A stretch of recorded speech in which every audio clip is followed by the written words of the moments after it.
ഇറാനുമായുള്ള സമാധാന കരാർ ഉടൻ ഉണ്ടായേക്കുമെന്ന് അമേരിക്കൻ പ്രസിഡന്റ് ഡൊണാൾഡ് ട്രംപ്. യുദ്ധക്കളത്തിൽ കനത്ത തിരിച്ചടി നേരിട്ടതോടെ ഇറാൻ ഭരണകൂടം സമാധാന ചർച്ചകൾക്കായി അമേരിക്കയ്ക്ക് മുന്നിൽ ഇരക്കുകയാണെന്നും ട്രംപ് അവകാശപ്പെട്ടു. എയർഫോഴ്സ് 1 വിമാനത്തിൽ മാധ്യമപ്രവർത്തകരോട് സംസാരിക്കവെയാണ് ഇറാൻ വഴങ്ങുന്നതിന്റെ സൂചനകൾ ട്രംപ് പുറത്തുവിട്ടത്. ലോകത്തെ എണ്ണ വിതരണത്തിന്റെ 1/5 കടന്നുപോകുന്ന തന്ത്രപ്രധാനമായ ഹോർമൂസ് കടലിടുക്കിന്റെ നിയന്ത്രണം ഇതിനോടകം തന്നെ അമേരിക്കൻ സൈന്യം ഏറ്റെടുത്തു കഴിഞ്ഞതായും അദ്ദേഹം വെളിപ്പെടുത്തി. ഇറാന്റെ ഉപരോധത്തെ തുടർന്ന് ആഗോള വിപണിയിൽ എണ്ണവില റെക്കോർഡ് വേഗത്തിൽ കുതിച്ചുയർന്നതിനിടെയാണ് ട്രംപിന്റെ പ്രസ്താവന വരുന്നത്. ഹോർമൂസ് കടലിടുക്കിനെ തമാശ രൂപേണ സ്ട്രെയിറ്റ് ഓഫ് ട്രംപ് എന്ന് വിശേഷിപ്പിച്ച അദ്ദേഹം മേഖലയിൽ തങ്ങളുടെ ആധിപത്യം ഉറപ്പിച്ചുവെന്നും വ്യക്തമാക്കി. എന്നാൽ ഇറാനെ വിശ്വസിക്കാൻ കൊള്ളില്ല എന്നും കരാറിലെത്തിയില്ലെങ്കിൽ സൈനിക നടപടി അനിവാര്യമാകുമെന്നും അദ്ദേഹം കൂട്ടിച്ചേർത്തു.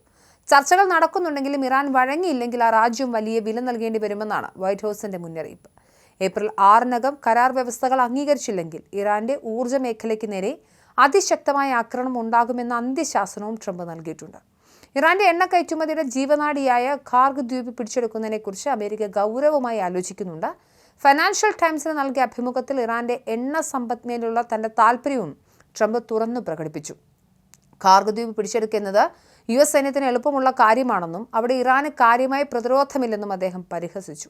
ഇറാന്റെ എണ്ണ ഉൽപ്പാദന കേന്ദ്രങ്ങൾ പിടിച്ചെടുത്ത് അനിശ്ചിതകാലത്തേക്ക് അമേരിക്കയുടെ നിയന്ത്രണത്തിലാക്കാനാണ് പദ്ധതി. വെനസ്വേലയിൽ പരീക്ഷിച്ചതിന് സമാനമായ രീതി ഇറാനിലും പ്രയോഗിക്കാനാണ് ട്രംപ് ലക്ഷ്യമിടുന്നത്. ഇതിനെ എതിർക്കുന്ന അമേരിക്കയിലെ രാഷ്ട്രീയ എതിരാളികളെ മണ്ടന്മാർ എന്നാണ് ട്രംപ് വിശേഷിപ്പിച്ചത്. ഇറാന്റെ സമ്പദ് വ്യവസ്ഥയെ തകർക്കുന്നതിലൂടെ അവരെ ചർച്ചാമേശയിലേക്ക് എത്തിക്കാൻ സാധിച്ചുവെന്നാണ് ട്രംപിന്റെ കണക്കുകൂട്ടൽ.